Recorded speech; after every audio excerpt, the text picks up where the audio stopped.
kainan na.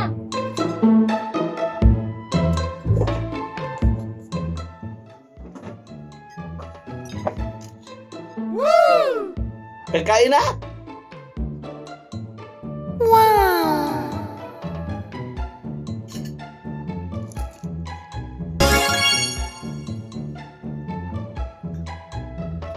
Uling?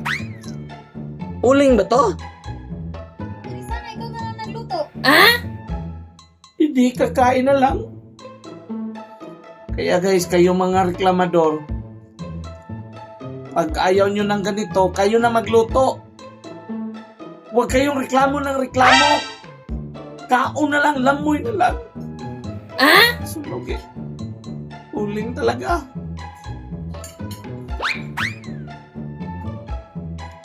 Totoong itim ah.